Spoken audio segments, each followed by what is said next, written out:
Hello, my name is David Ades. I'm a poet based in Sydney and the host of a monthly poetry podcast reading series called Poets Corner, in association with WestWords in Parramatta in Sydney's West. WestWords is Western Sydney's literature development organisation. Poets Corner is part of WestWords' public programming that celebrates the richness, diversity and insight that literature offers.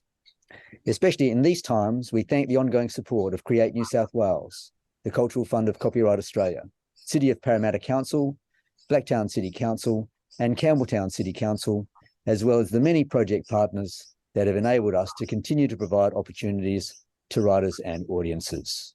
We hope that this new world will see a sharing and a closeness of spirit. Each month, I invite a poet to read poems and talk about them for an hour or so, well, actually often a bit longer, around a theme of the poet's choice. Our guest poet today is Peter Boyle, who will read poems and talk on the theme of exploring the unknown in life. But first, an acknowledgement of country. I'm recording this from Beecroft in Sydney. Peter is recording from near Sydney in New South Wales. I would like to pay my respects to and acknowledge the elders past, present and emerging of the Wallamita people, the traditional custodians of the land in Beecroft, and of the Bediagal people of the Darug Nation, the traditional custodians of the land from which Peter is speaking, and to acknowledge also that they are the sovereign owners of their land which has never been ceded or given up. Peter Boyle is a Sydney-based poet and translator of poetry.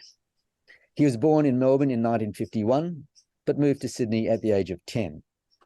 As a child, he contracted polio shortly before his 3rd birthday and spent much of his childhood in hospitals. In high school, he developed his enthusiasm for poetry, as well as for languages, studying French, Latin and Greek, and later German at university. He worked for many years as a high school teacher and also travelled extensively in Asia, Europe and Morocco. In 1980, he lived for 6 months in Madrid before settling again in Sydney, where he worked for nearly 30 years as a TAFE teacher. He married in 1987 and is the father of 2 children. Peter is the author of 10 books of poetry and 8 books as a translator of poetry from Spanish. His most recent collections are Ideas of Travel, Vagabond Press 2022, and Notes Towards the Dreambook of Endings, Vagabond Press 2021.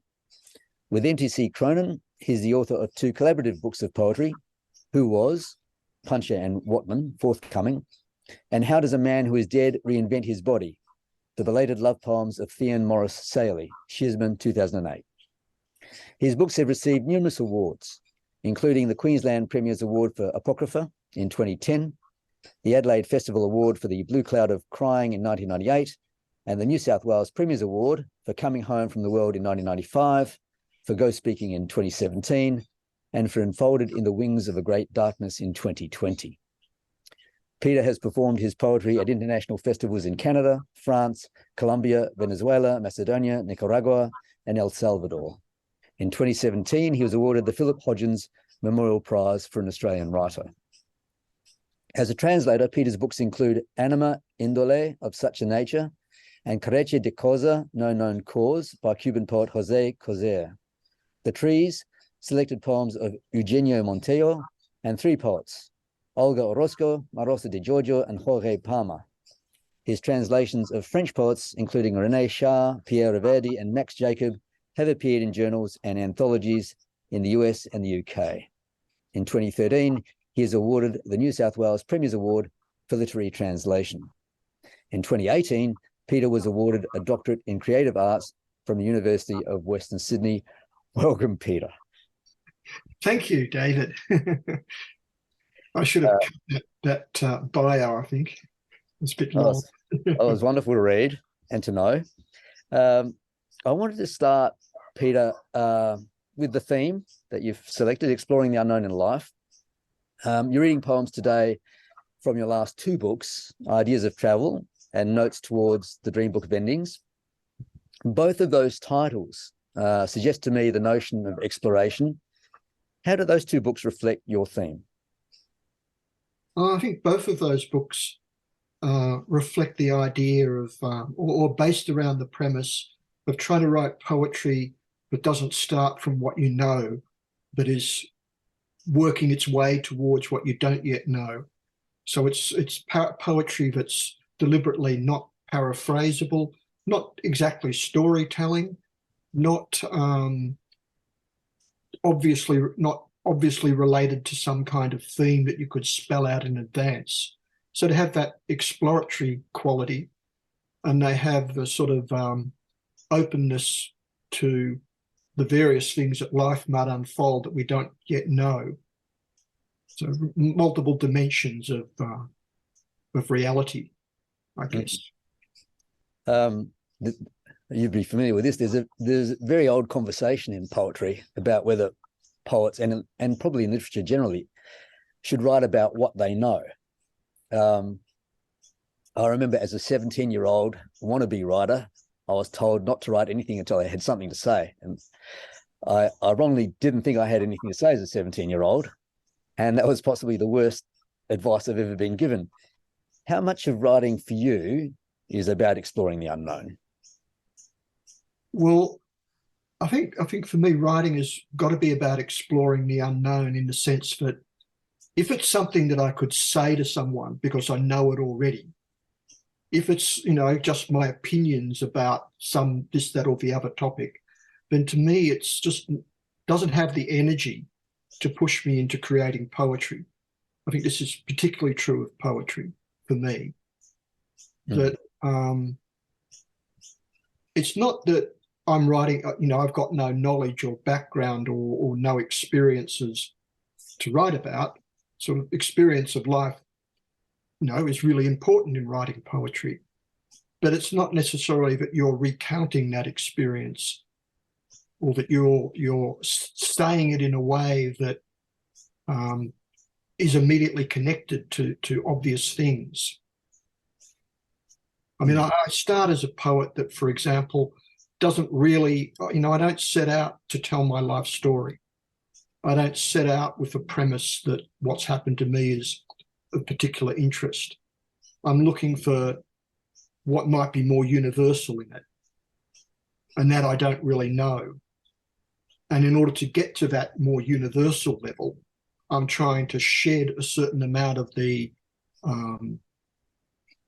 day-to-dayness or ordinary lived reality of the kind that you'd expect in short stories and novels and memoirs. So I'm trying to move out of one dimension into a different sort of dimension, if that makes sense. Well, I mean, as a writer, of course, it does make sense. But I was thinking perhaps of, the people who write poetry that's grounded in landscape, or, grounded in politics, or grounded in a number of things where it isn't leaning quite so much towards the unknown, but it's working around the edges of what is known, if you like. Yeah. I mean, I think there's a clear divide. I mean, for example, at the moment, I'm reading two books of poetry. One is Seamus Heaney, and the other is the Japanese poet Tanikawa Shuntaro. And they are kind of diametrically opposed poets. I mean, Heaney is writing out of lived realities, out of a particular place, time, community, a sense of, he knows who he is. He's Irish. This is his identity. It's very strong. It's clear. Tanikawa Shuntaro doesn't particularly write, and consciously isn't writing out of an identity, because he knows that he has, what he wants to do in poetry is really quite different. I mean, the title of his very first book, written when he was about 20, Alone in I think it's 6 billion light years, it sort of says it. Well, that's the beauty of poetry. It's a broad church, isn't it? So there's a room for people. To what extent, I suppose you've answered this really, is exploring the unknown in your poetry a leap from the known of lived experience? Probably to a large extent, it's a leap from known lived experience. Because there has to be a kind of reality there. So it's not just arbitrarily inventing things for the sake of inventing things, or arbitrarily being clever with language for the sake of it. There's got to be a groundedness in emotion and in reality. So there's got to be an emotional reality even if there isn't a sort of factual, autobiographic, realistic reality, or grounded in reality, if you like. So the foundation, if you like, your starting point is the reality, and then you go off into the unknown. I'd say the starting point is emotions, feelings, words, the unknown, perhaps a dream, perhaps some dream images, various images that might be interesting to me. And then it starts to accumulate reality as it goes along. Okay. Yeah. Writing into the unknown obviously suggests a substantial role for the imagination. What is the role of imagination in your poetry? I think it's really crucial that it's the sort of, it's part of what, to me, makes it interesting, makes it really worth doing, because it means that I'm sort of not just saying what I might have said in words in a conversation to someone, but I'm trying to create something that's really satisfying to me as a poet, as an artist. Mm-hmm. I want to ask you about your use of the abstract in your poetry. There's another old argument we're having, referencing some old arguments, that the architecture or framework of poems must be in objects rather than concepts, and given a kind of physicality, a precise, if not necessarily recognizable location. But exploring the unknown in the way that you do in your poems, as I've read them, is a very internal process, it seems, and can take you in very different directions. What is your position on that argument? Well, I agree that things have to be sort of visual, tactile, real, and can't be just, abstractions like love and pious thoughts.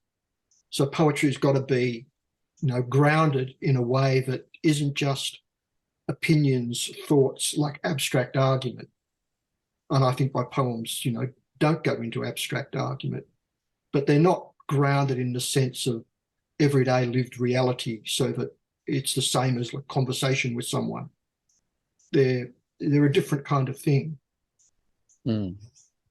I had a sense reading the poems that there was a lot of conceptual work going into them. There probably is, conceptual work in terms of thinking about big questions, but it's not like a reasoned out abstract philosophical treatise or something. No. Yeah. Before we get into the poems, I just want to mention that the poems that you're going to read today were in part selected by you and in part selected by me. Thank you for giving me the opportunity to select that. I think I mentioned to you that if I did it on any different day, it would probably be a different selection. But it was a very enjoyable process. We're going to start off with poems from Peter's book, Notes Towards the Dreambook of Endings. So if you want to hit us with a poem. Okay, I'll hit you with a poem. I'll start with the poem called Crowded Out. The world presses in, a towering river of debris, glittering with specks of one ongoing explosion. All of us are morphing, our faces layered with many faces, two eyes gazing upward from the ending of time.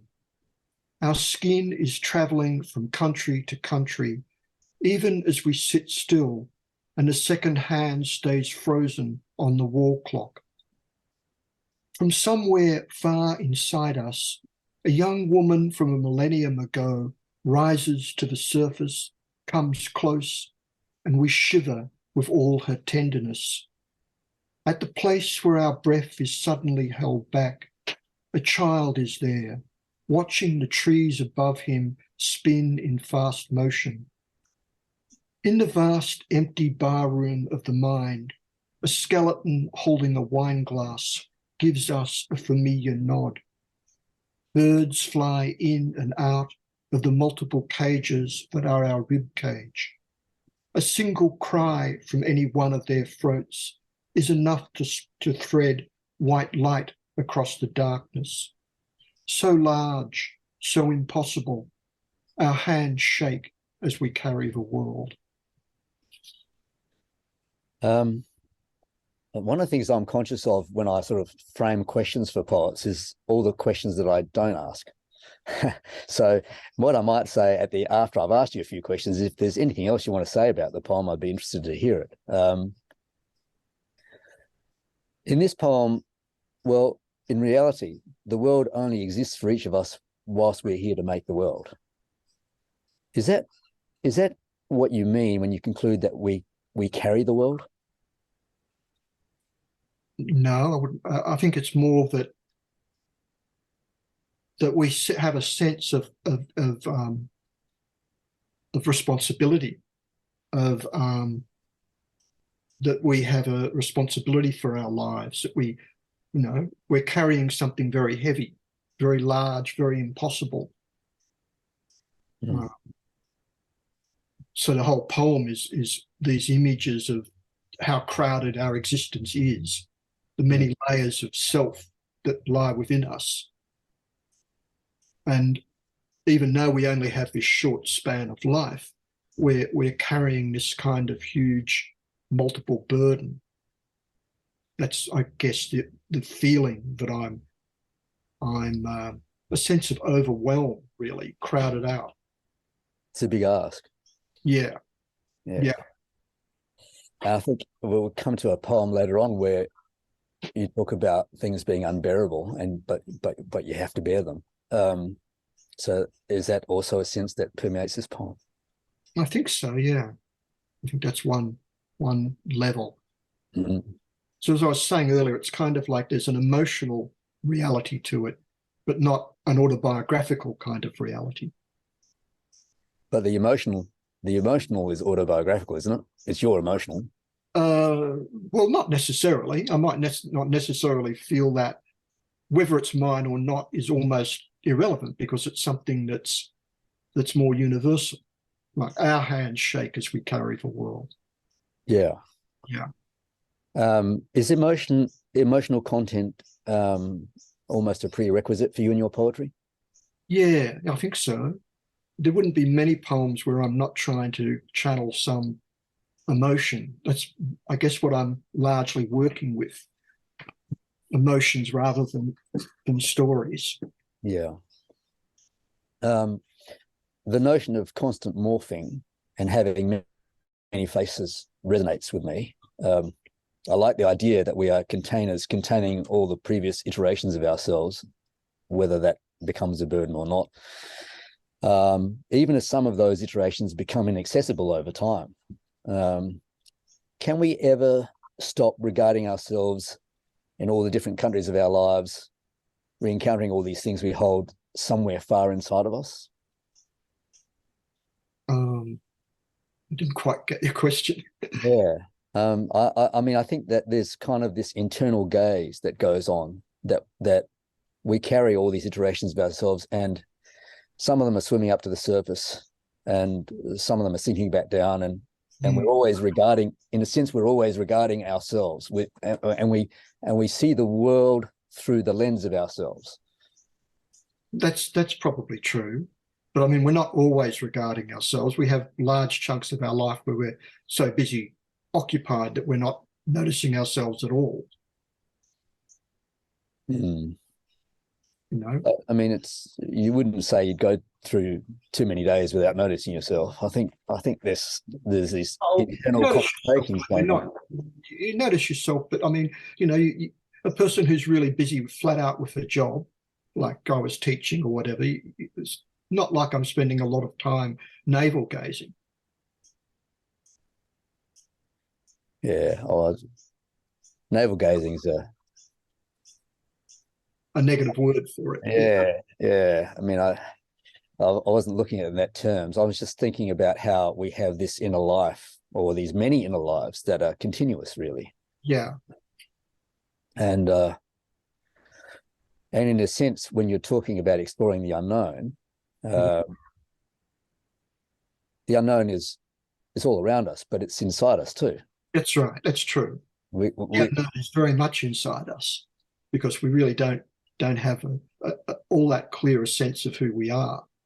No, we can never really know ourselves completely, I don't Yeah, think. yeah. No. And that's a fairly universal thing. Yes, It's not peculiar to just Peter Boyle. absolutely not. And that's what the poem's alluding to, as far as I can. Yeah, Uh, right. we're getting there.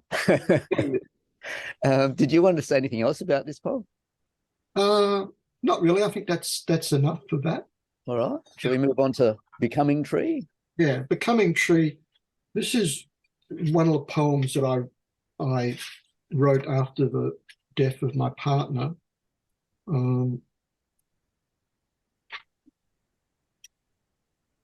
It's one of these ones at the back. It's a very short poem. Becoming Tree. The lost world is there again before me in this small corridor of stars. Pluck one and open, fold down at every corner, and watch the butterfly of ash wriggle free from its glittering origami casket. Is it summer in the leaves of where you are? Write to me often. Tell me of how the under-earth is treating you. That's a beautiful poem. The idea that every moment in life is a moment of becoming and potentially transformative also is one that appeals to me. Peter, I have no idea what will become of this, but you are about to enter the unknown of my next question. Right. Is every love an encounter with the unknown? Yeah. If it's deep and real, I'm sure it is an encounter with the unknown. Mm. If you have locked yourself up so much that you're not able to open to the unknown, and you're probably not able to open to love either. Mm. Is this poem exploring two unknowns? The unknown of facing life after a world has been lost, and the unknown of what happens on the other side of death. I think that's true. Yeah. So, I mean, if you took the poem literally, becoming tree is, a person who dies and is buried, and so they, eventually become trees and so on. But it's also the unknown of the person who's feeling this grief and says, write to me often, tell me of how the under-earth is treating you. And does that person, in a way, become a kind of tree containing the memories of what was? Yeah, yeah, I think that's true. So there's a sense really of something that's always growing. Mm, yeah, and something that has deep roots. Mm. Is every past life we hold within ourselves a lost world? Mm. Yeah, I think so. But we can't completely recapture it. We can't, turn back the clock. We can't alter things. But everything that's lost is also real. So in a sense, there's a notion that basically, once something's existed, it's there and it's there forever, in some sense. It's there, or it's almost kind of a hallucination of being there in a way, or something not quite as substantial as it once was. Yeah, yeah. And that also is a feature of the unknown. It becomes unknown. That's right. What was known becomes unknown. Yeah. And then you kind of explore what was known. And that is an exploration of the unknown again. Yeah, you could say that. It's a bit of a circular argument, I suppose. Yeah. Did you want to read us another poem? Yeah, I'll read this next poem, which is also about Debbie's. Like I told you, this is a poem I've never read before because it's kind of so embarrassingly intimate. The wild eros of grief. Your body that I love, your mouth, your flesh, your sex, Your body whose weight steadied me into life, whose breath carried my breath, whose tongue reached all my silence, the tips of your breasts that trembled in my mouth, the fine length of your fingers playing on my chest, your arms that cradled me, the soft skin of your wrists, the fall of your hair as you tilted your head. Your body I now hold in one hand entire, your body that is now only ash, these small grey flakes to be divided and scattered among family and places, among rivers and continents, your body that has become pure longing. Reverently, all I ask is that your ghost might come back and hold me once more inside you. Well, I don't find that intimacy embarrassing, Peter. I think it's beautiful. Yeah, I went through quite a lot of soul searching to even publish that. I mean, I was thinking, will I include this or won't it? You know, is it too, I know, does it reveal something that just, you know, discretion says to keep closed? Well, it reveals love, doesn't it? I guess it does. I hope it does. Yeah. And you know, it's poignant, and I think it's probably universal. We all, hopefully all of us have known those kind of feelings and have experienced it when we've experienced loss. So, you know, it certainly speaks to me, and thank you for reading it. Yeah. And again, the poem is a lost world. But that poem is much closer to the kind of storytelling, biographic detail, clear poem. I mean, there's a sense in which that's got a content that people could relate to, but, you know, an implicit story, you know, your partner has passed away and you wish they were still there in their whole physical being. You wish intensely to have them with you again. Yes. So it's closer to storytelling. It's probably, so it's an example of, not many of my poems are particularly like that, I guess. How do your poetry intersect with lost worlds, do you think? And some of the poems are about lost worlds, you could say, but not all, I don't think. It's certainly not something I consciously think of all the time, or much at all. I mean, a lot of my poems are out of immediate reality in a sense, or out of a dream or something.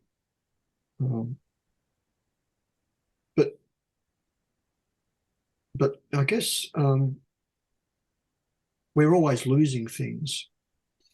Yeah. Indeed.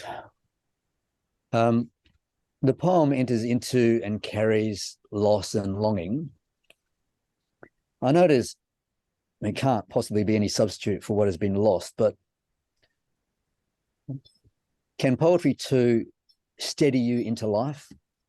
I think so. I think that's one of the functions. I mean, I forget where I wrote it, but somewhere I wrote in a poem, you heal yourself when you write a real poem. But if it's a real poem, it does some kind of healing work. I mean, that's the kind of poetry that doesn't happen very often. And often that sort of poem comes to me quite rapidly and sort of comes from outside, like inspiration, if you like, with a strong rhythmic sense, verbal sense, and it's delivered, you know, as a piece of art in a fairly rapid way. I love the word reverently in this poem. The reverence you express makes it a prayer to me. And I've thought about this. Prayers are launched into the unknown, really, with no prospect of a response. And yet there is something about prayer that meets a deep human need. Do you think poetry shares that with prayer? Absolutely. The Venezuelan poet I translated, Eugenio Montejo, wrote, a poem is a prayer spoken to a God who only exists while the prayer lasts. Wow. Yeah. In exploring the unknown, is yours a poetry that is more concerned with posing questions than finding answers? Yeah, I think that's true. Yeah. I mean, I think the really important things in life are mostly questions. Mm. There aren't real clear-cut answers to anything, and the answers in any case tend to be uninteresting. Well, I mean, there is a poetry that attempts to be prescriptive, and it doesn't work for me, but your poetry is certainly not that. It goes the other way. It's not at all. Yeah. Yeah. I mean, I think at the level at which I'm working, the kind of level of generality, I'm not looking at, I'm not writing about concrete social problems that have an answer to them or a solution, if you like. Mm. I'm talking about things which are, by their nature, pretty much insoluble. Mm. Yeah. It means that there's no end to the exploring, doesn't it? That's right. As T.S. Eliot said in Four Quartets. Yeah. Would you like to read another poem for us? Sure. So this next one is a longish prose poem, and it does come from an actual dream. Tents have been set up by the seaside, red and yellow striped canvases billowing in the wind. It is a country fair with crowds of people walking up and down between the tents. My beloved Debbie and I stroll hand in hand through the crowds. Very briefly, I pause to greet two young women I know. In that moment, Debbie's hand has slipped out of mine, and then, briefly, I catch sight of her back as she turns a corner. Keeping calm, holding my rising panic in check, I follow her. The path between tents has become a series of intersecting lanes that soon open on streets. Several large restaurants appear. The crowds intensify. A green hill interposes itself between this steadily growing town and the sea. The path splits into many paths. People keep arriving. I start to panic as the paths and the press of boisterous crowds multiply. A man steps out of a doorway and offers to help me. He tells me to give him my phone. I notice what a large brick of a thing it is, both watch and phone, with dials and knobs, as well as screen and keypad. For this to work, he tells me, I must first switch it over to British time. But once I do that, there's no going back. I give him the okay. Finding Debbie is all that matters. He reaches through the touchscreen into the heart of the phone and punctures it. Immediately, the streets around us change. Instead of being in countryside, a fairground next to a beach, some type of Australian seaside resort, we're in London with its endless streets, drab suburbs, slowly rising, falling hills covered with houses, roads, department stores, hotels, inns, disused factories. Everywhere, crowds of people cram the footpaths, swarm over the intersections, moving in every possible direction. The man enters a code into the phone, then holds it up for a few moments. She's in this direction, not very far, he announces. We move rapidly down the street. As I walk, I peer into the faces of women to see if one of them might be Debbie. In this light, with the strange drab clothes everyone wears, every woman and most men all appear the same. To recognize Debbie, I must look very deeply into her face. The man with the phone takes a fresh reading. She is in a restaurant very near here. I look around. There are many restaurants, all opening on the small square where I am standing. I enter a restaurant in the shape of a Chinese pagoda.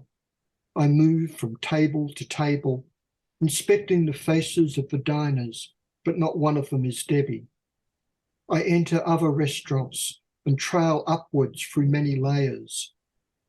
A few of the rooms I enter are half empty and have a strangely familiar feel. I recognize the panelled frame of a doorway, and the steady light in the room tells me this is a place I've been in once, a very long time ago. I come back out into the street. The man with the phone has disappeared. All around me, the spires of London go on and on, hill after hill, dotted with houses and buildings, stretching to every horizon. Millions of people out on the streets or locked away in their homes, enclosed in their own lives.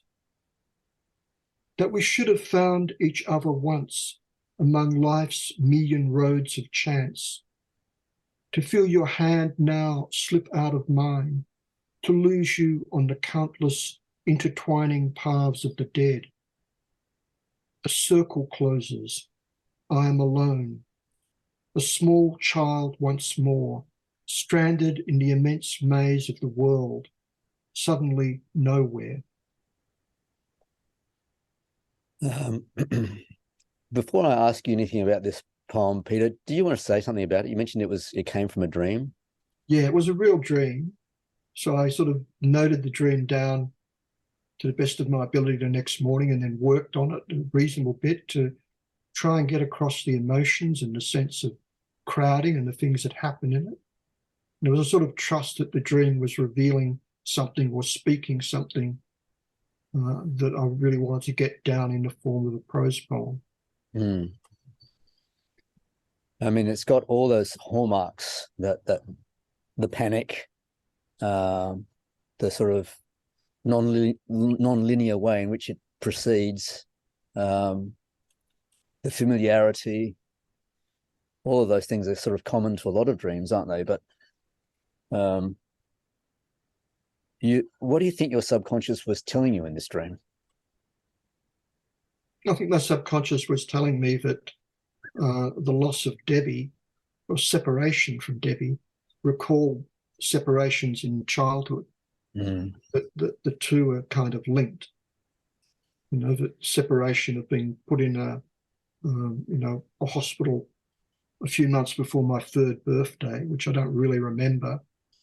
But that kind of, this is back in the days when parents really got to visit their children, and I was also it was polio. It's a contagious disease. I was in an isolation, room or whatever.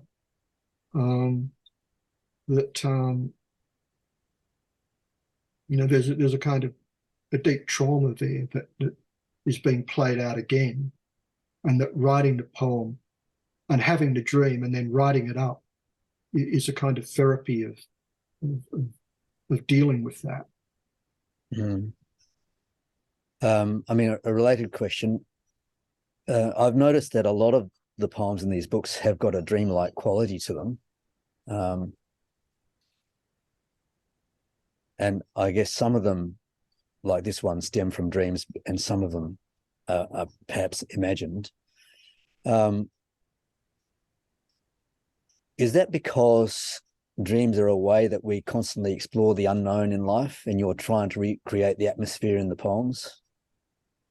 Yeah, I think so. It's also, I think that dreams have an affinity to poetry in a way that everyday reality doesn't necessarily have, or at least the kind of poetry that excites me, that interests me, or speaks to me most.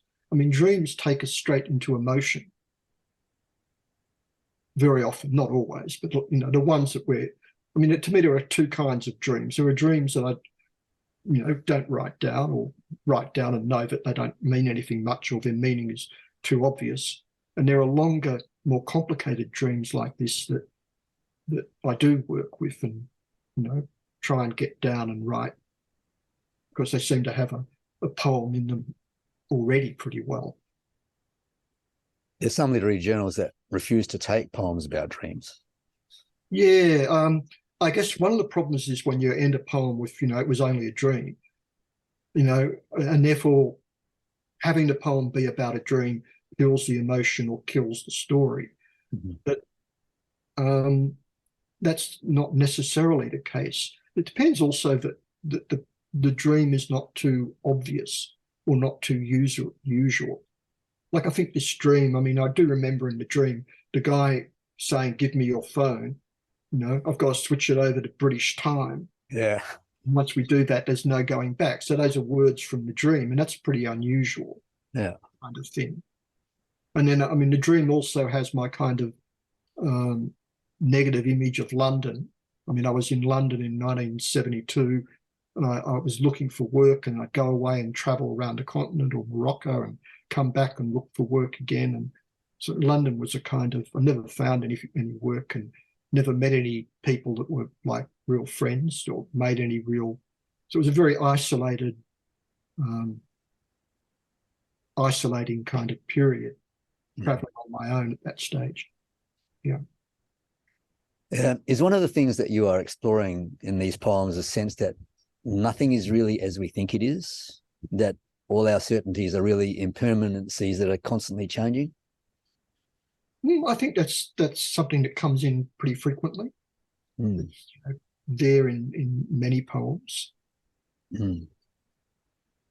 When I read this poem, or when I read it, I keep coming back to the line that we should have found each other once among life's millions roads of chance. I think everyone who's found someone would relate to that line. Yeah. It seems in a way like a simple, obvious line, but it somehow manages to contain, my reading of it, destiny, fate, serendipity, chance, randomness, implausibility, love, loss, wonder, disbelief, surprise, and gratitude. Also, I think, because that line comes not like it's the first line of a poem, but it comes after you've been through this multiplying, chaotic world of the dream, where people are multiplying, paths are splitting, crowds are happening, restaurants are suddenly appearing all around you. So it is a kind of total overwhelm that you're sucked into. And then you've got that we've actually found each other on life's million roads of chance. Yes. I mean, it when you get to that, after reading what came before it, when you get to that, it's almost an astonishment, really, that line is there. Bang. It changes everything in that poem. It's just wonderful. All right. Did you want to read some poems from Ideas of Travel? Yeah, we'll move on to that now. First poem I was going to read was 43, I think it is. Just to explain, these poems in this book have okay, so this, maybe I should say a little bit. So this is a book of poems, all of which are connected to travel in various ways, not pretty much never actually going out into the world and traveling, because they were written during the COVID period, largely during lockdown in Sydney, and living in the Bankstown Council. I was locked down severely for a very long time. But exploring, travel across one's life, travel between the living and the dead, imaginative travel. And this first one is to some extent about my father, although it's not exactly, a portrait either.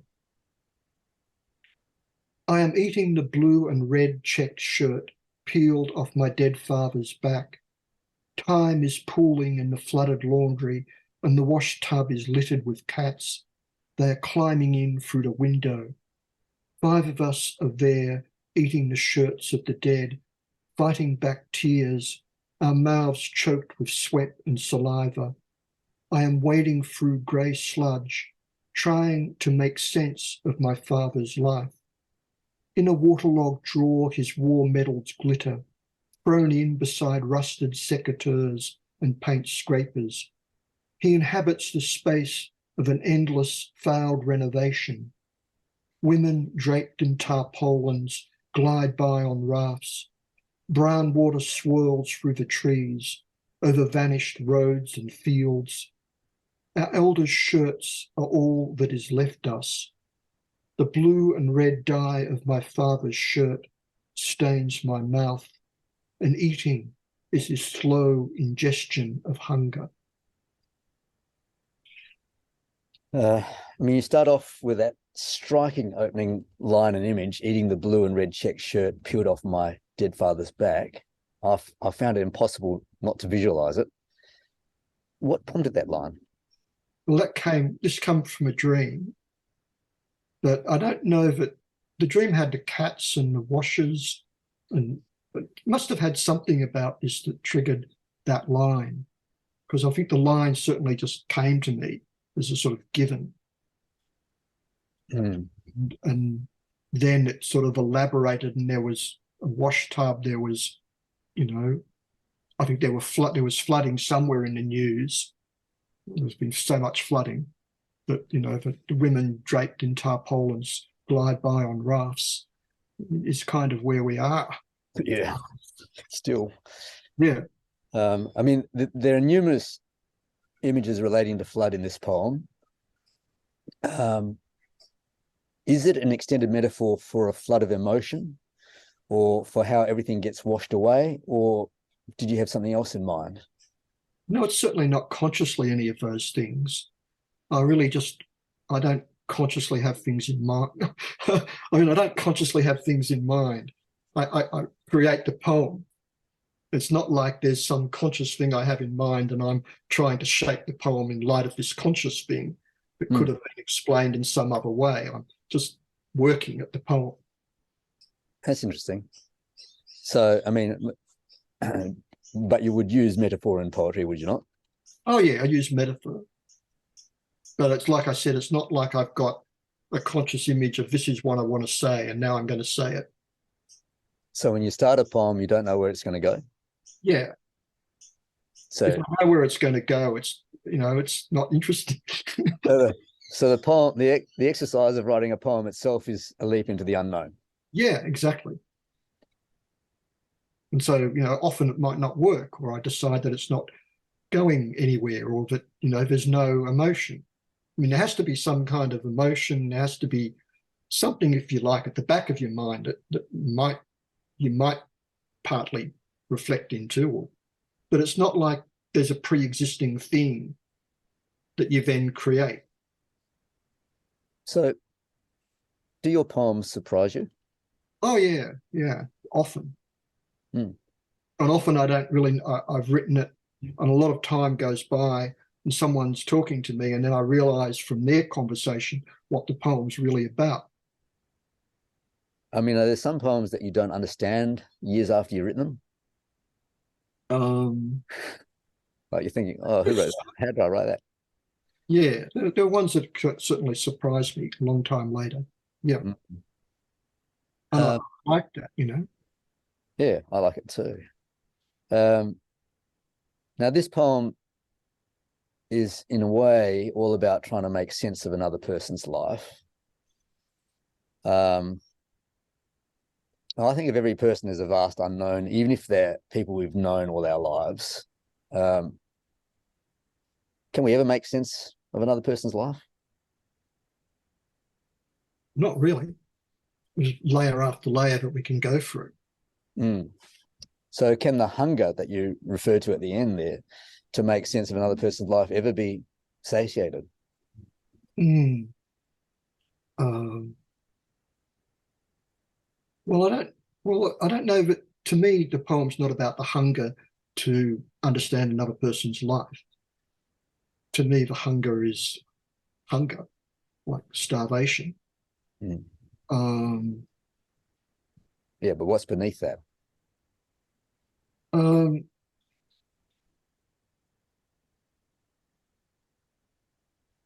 the raw exposure of life, our own vulnerability, our own, insatiable need for life itself. Yeah. So is it a hunger for life, a hunger for the unknown, a hunger? I mean, there's any number of hungers it could be. Yeah, that's right. And it's open. So I'm leaving it open. Yeah. Yeah. But there is a desire in this poem to make sense of your father's life, isn't there? Yeah, there is. but it's only, only to some extent. There's an acknowledgement that I can't completely make sense of my father's life. There may be at some unconscious level the fact that I don't make sense of my father's life. I just, to some extent, become him. So I was wondering, Peter, to what extent your desire to understand or make sense of your father's life is motivated by a desire to understand your own. Well, that's a good question. I hadn't consciously thought of it in the poem, but there are elements there that are true of my father's life, but there are elements that are not exactly true of my father's life. They're more generically true of fathers of his generation. Yeah. Okay. My father wasn't really given to endless home renovation. Yeah.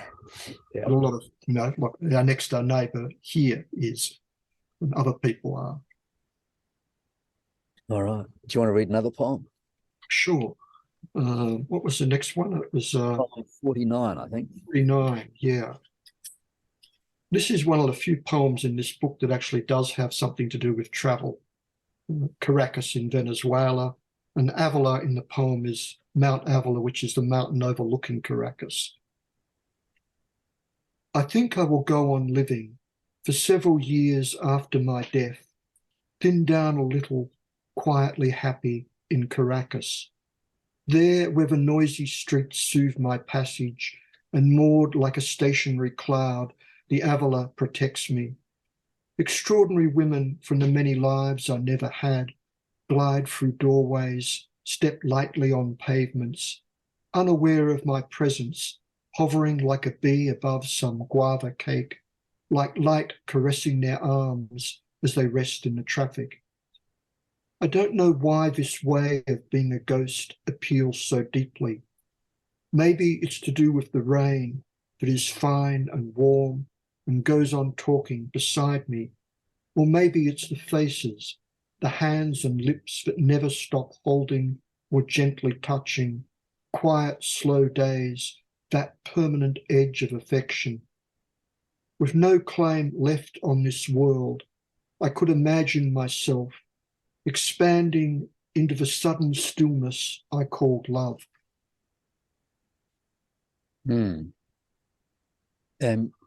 So one thing I've noticed on my reading is that in addition to often a dreamlike quality in the poems, there is a sense in them of permeability. Is that something you're consciously trying to evoke in your poetry? Permeability, you mean things moving into each other and merging into each other? Yes. I guess yes, I guess that they're not solid in a way. They're sort of transitioning. Yeah, I guess I've experienced reality that way.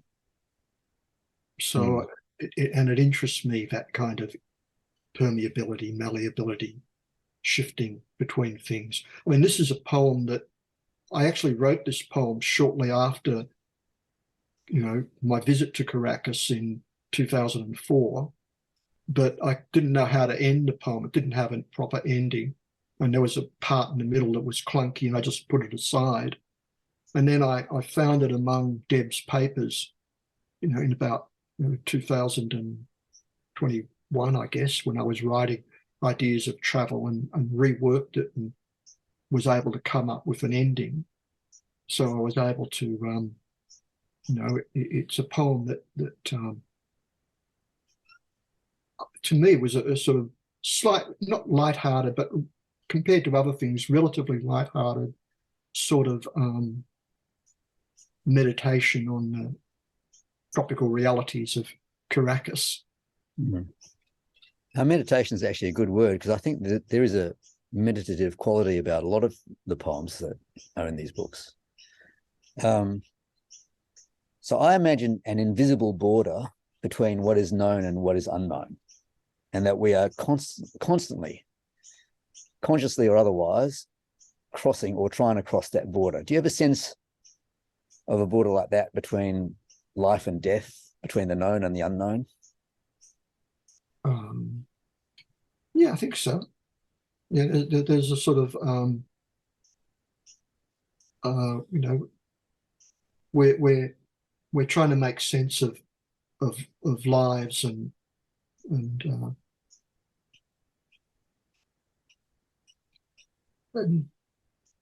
you know, the possibilities of death and what it might be like and heading into it. Yeah, It's kind of like the big question, isn't it? That we can either be preoccupied with, or we can try and deny it, but it's sort of always there, ever present. yeah, yeah. Do you think that love can occupy a borderless terrain so that even death cannot diminish it? Yeah, I think that's part of what love is. Mm. And I think that there's some sense in which the kind of energy that we generate when we're truly loving stretches out beyond us, you know, forms some kind of, you know, collective future, if you like. Mm. Reaches out, you know. So the presence of those who loved us deeply still remains with us. And therefore, our presence, if we love others deeply or others love us deeply, will probably linger on for them. Yeah. I mean, it's interesting that most cultures in the world, from what my reading of it, almost every culture in the world takes it for granted that ghosts exist. That's sort of where Western, you know, scientific European worldview is kind of a tiny blip on the human horizon that denies the possibility of ghosts. All right. Not that I've ever experienced one, but no, such as No, no. I have been fielding questions from my children about ghosts, but I haven't experienced one either. Would you like to read another poem? Sure. Next one was about 66, wasn't it? Mm-hmm. Walking with enormous difficulty, I make my way uphill, passing one cross street after another, drawing slowly closer to my childhood home. Behind all the houses runs the jagged line of a deep cliff. Each house is a thin veneer on the void. In places you can see through to the wild, wintry sea, foaming and swirling till it merges with the sky. Now suddenly darkened and visible only in brief hallucinatory moments, the sea is walking in time with me. Some of the houses are empty, others crammed with threatening, larger-than-life figures, all wearing masks and garish summer costumes from the 1960s. Beneath the disguises, I sense the presence of witches and wizards possessed of an exquisitely refined malevolence. They seem for now engrossed in contradicting each other and shouting louder than the rest. If I stay on the road, I should be able to avoid them. But in places they have spilled out onto the street and begun waving their arms in all directions, while their swollen, disfigured heads look at any moment about to break loose from their bodies. I am only a block now from my childhood home, but I know I will never get there. No matter how far I walk, life offers no right of return. So this one has a dreamlike quality about it too. Was this in part a dream? It was a dream, yeah. You've been doing a lot of dreaming during lockdown. Yeah, well, I do a lot of dreaming anyway. Well, more exactly, I'm used to remembering my dreams and writing them down, which is something I consciously worked at. So we all of us carry, I think, the child within, but we can never have our childhood again. Yeah, that's gone. Do you think that is life one of life's hardest lessons, that apart from these brief hallucinatory moments, what is lost stays lost and can never be reclaimed? Yeah, that's one of life's lessons. Of course, it's also that, I mean, many people had terrible childhoods and so obviously don't want them back. But and then it's also a matter of that that you never completely escape from things, that nothing is ever completely lost. So the dream makes real again the emotional impact of things, without necessarily the biographic details. Oh, there was, the sense of threat in the dreams is strange because, my adolescent period was not one of gigantic threats or fears, but in this dream there's certainly a lot of frightening presences. I was going to ask you about them. I'm curious about the malevolent wizards and witches. What do they represent? I don't know, but they come into my dreams a lot. I presume that they are distilled from the scarier aspects of life. I mean, I vividly remember some childhood dreams with witches in them, which were very, very vivid. And then I remember one waking up from such a vivid dream, waking myself up. And then as I'm awake, I say, oh, it's just a dream. And then there's a witch in front of me. Whoa. Okay. I want to ask you, because it seems that humanity was always trying to reach further and beyond and trying to do things that we think can't be done. That's part of the human endeavor, isn't it? What is the purpose for you, emotional or otherwise, of the attempt to return to your childhood home, knowing all the while that you'll never get there? Well, it's a dream poem. And in the dream, I'm walking towards this home. And it turns out that I will never get there. I don't necessarily know that in advance, but it turns out I will never get there. And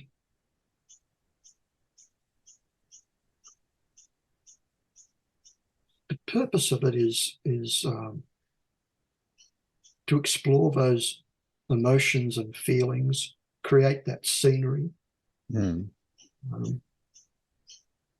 Much as Edvard Munch might make a painting of the screen, someone else might make a painting that's not particularly like a chunk of realistic Norwegian countryside that you could have taken with a Polaroid or a video camera or whatever. I mean, to me, poetry is different from that kind of factual recording, and comes at emotions and comes at feelings and experiences in a different sort of way.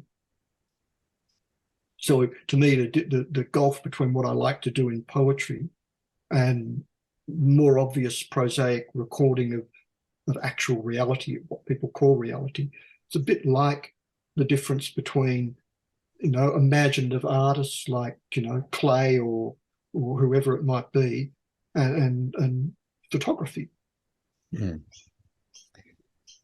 But incessant longing that we have.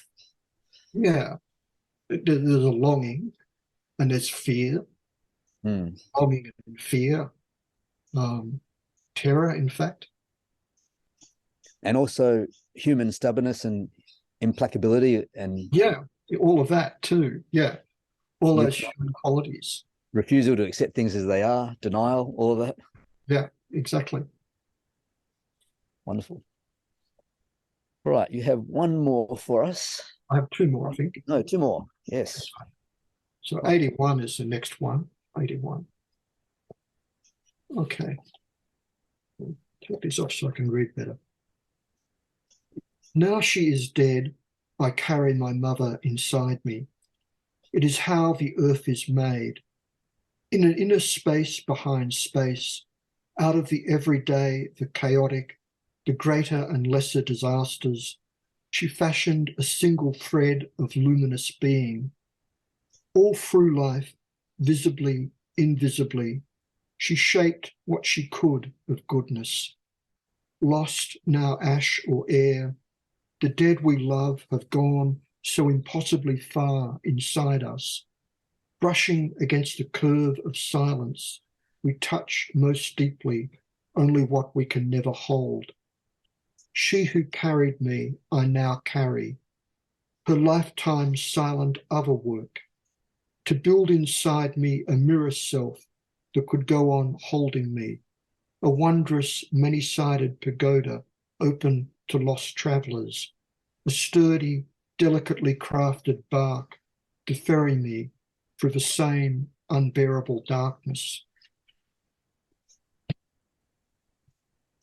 Did you want to say something about this poem first, Peter?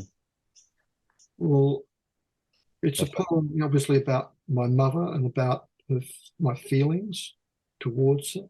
It's about the sense that part of her gift to me was to create a self that would be able to go on and continue. I'm thinking there of a dream I had I was in a hospital in Berlin in 2009 with my polio leg broken in two places, having an operation. My mother was in a nursing home in Sydney. She had dementia, Alzheimer's. And after the second operation, she appeared at the foot of the bed and said to me, I did everything I could to make sure that, that you would walk your own way in life. But I can't do anything more. You will have to do this last bit by yourself. And then about 2 weeks later, I was still in the hospital in Berlin on my birthday, and on the day, just the night before I was due to fly back to Sydney, my brother phoned to say my mother had passed away in the nursing home. So it was kind of like a last visit with my mother. And the poem, I guess, deals with some of that emotion, with that sense that,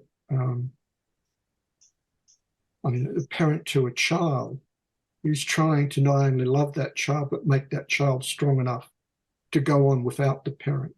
Yeah. So those are sort of emotions that I'm dealing with in the poem. And you're dealing with legacy and how it's intangible in a way, because it's something that you carry inside you. Yeah.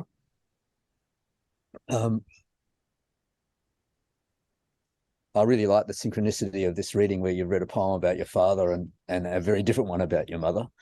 You now carry her who carried you. And the poem is an extension of this, carrying both of you, isn't it? Yeah, that's true. You write in this poem, the dead we love have gone so impossibly far inside us. Do you think we in some way become living urns? Yeah, it's a valid metaphor. Yeah. I really love the line, a single thread of luminous being. That's your mother's gift to your life. And she ferries you through the same unbearable darkness. I mentioned this before, which is nevertheless born because only by bearing it can you live your life. Mm-hmm. And you in turn continue the thread, don't you? Yeah. You pass this on. This is yours. Yeah. Can you tell me a bit more about the wondrous many-sided pagoda open to lost travellers? Is that her openness or your openness to receive the world? Yeah, I think that's a reasonable reading of that. And I was thinking, in places like the Philippines and other places where they have, in public places, they have a shelter, a roof, and then a sort of spread out thing that the person can come and sit on, that anyone's welcome to come and sit down. Yeah. All right, thank you. One more. Yeah. So the last one is also out of a dream. I'm looking at the wrong book. It was 113, I think. Yes. This one is also from a dream, which I wrote up afterwards. The station I arrive at as an emigre lies at the centre of some kind of experimental zoo, located in partially reclaimed jungle. From the station's single platform, I look out over exquisitely manicured lawns and an ornamental pathway down which stroll peacocks, leopards, and apes. In a nearby alcove, a woman in a shapely Marie Antoinette gown is seated in a green and gold chair, her slender figure concealed by a flowing mane that has turned the colour of twilight. She is busy holding court, yet all her polite flourishes and elegant bon mot are directed at the empty tropical air. In my best 18th century French, I ask her, "Do you too carry a lake inside you?"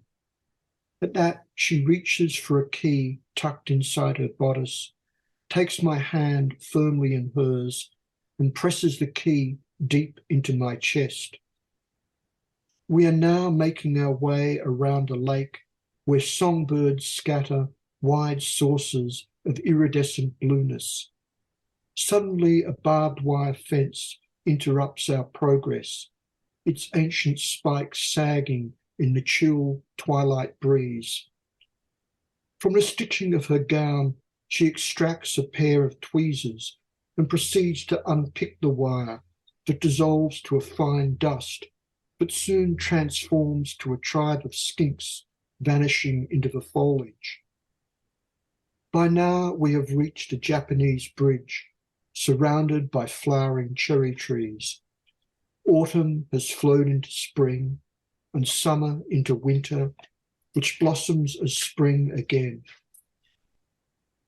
In the water beneath us, we see that both of us are 16 and 60, or the next moment 19 and 90. Then our faces have gone, and we don't see our hands anymore. Only two squat stones dressed in moss, an offering to the spirit of the place, or else a gesture to mark where a lake once was. I know that a lot of these poems are dream influenced. Is there in your poetry an engagement with surrealism? Yeah. I've always been interested in, well, for a long time I've been interested in surrealist poetry, particularly people like Max Jacob and René Char and well, others as well, Robert Desnos. Yeah. And there seems to me a kind of Zen influence too. Is that fair comment? Yeah, there's a Buddhist sort of influence that comes into many of the poems. This poem and many others seem to be concerned with exploring, among other things, all the things that we carry within ourselves. And we've talked about carrying your mother and whether they are parents or lakes or memories or history. Is that because you conceive of each of us carrying whole worlds within ourselves, that our interior worlds are just as worthy of exploration as exterior worlds? Yeah, and I mean, our interior worlds, of course, include memory. And memory is, I mean, in a sense, everything that happens apart from this given instant is memory. So this morning is memory, as well as childhood, as well as, what happened in 2007 or 2005 and what happened in 2019. But, you know, everything is memory, and all these different things, which, I mean, none of us really think of ourselves as solely existing at, you know, 10 minutes before 12 on the 22nd of November. Yes, we're repositories really, and the memories just change. Yeah, They're changeable. So it's a constant shifting, not reliable really, almost. I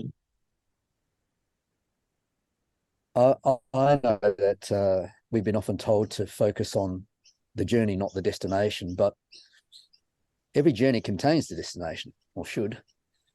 In fact, many destinations. Do you think we should pay more attention to destinations?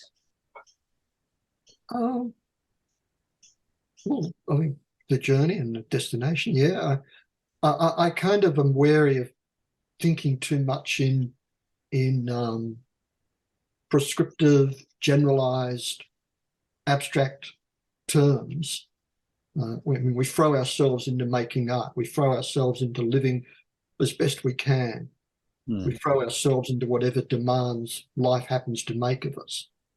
And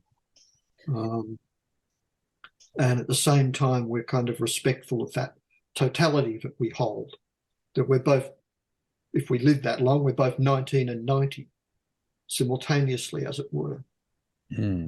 But at the end, when it's all said and done, we're only two squat stones dressed in moss, or whatever it is that we become. And this is part of the becoming, isn't it? Yeah. So, I mean, I guess a corollary of the idea of constantly becoming is that we are also constantly arriving. Yeah. And in a way, that makes us all emigres, because we're all arriving at stations all the time. That's right. And the surprises life has in store for us means that we often arrive at stations other than those we thought we were arriving at between these poems. Your poems are like that, aren't they? Yeah. They go all sorts of places. You don't know where they're going to go, and you take your readers along with you. That's my intention. That's what I enjoy. I mean, there's all sorts of possible reasons for the way I approach things. I mean, one is that, you know, I've had a life where it's very peculiar, where I've, you know, a disjointed kind of childhood and adolescence, without all that strong a bonding or identification with one group of people or another. I mean, I just think of myself as Homo sapiens with a dash of Neanderthal. I'm not particularly have any other kind of identity. And so I write from that more universal level, throwing myself into whatever's unknown, hoping to shape poems in the process. And you have. Yeah. Very many. Peter, thank you so much. Well, thank you, David. It's been wonderful having a chat. It's been wonderful having a chat and sharing poems and insights on the theme of exploring the unknown in life. Long may you continue to explore. Yes, I hope so. Details of Peter's publications will be posted with this podcast, so look out for that. There is so much more of the unknown for Poets Corner to explore, and we will return in December with Bronwyn Lovell on the theme of ecofeminism. See you then.